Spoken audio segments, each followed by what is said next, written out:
Labis-labis ang pasasalamat ng anak ni Freddie Aguilar na si Megan Aguilar. Ito'y matapos na siya ay mapatawad na ng kanyang ama matapos ang mahabang panahon ng kanilang tampuhan.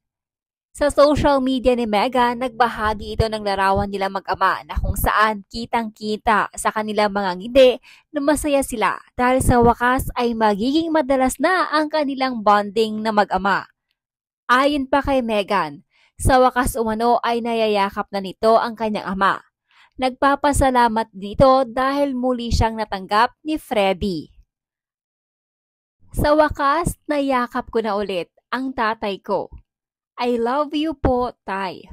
Salamat po sa pagtanggap ninyo sa amin at sa akin. I miss you so much, Tay, and looking forward to spending more quality time with you and the kids and the rest of our family. May God bless us always.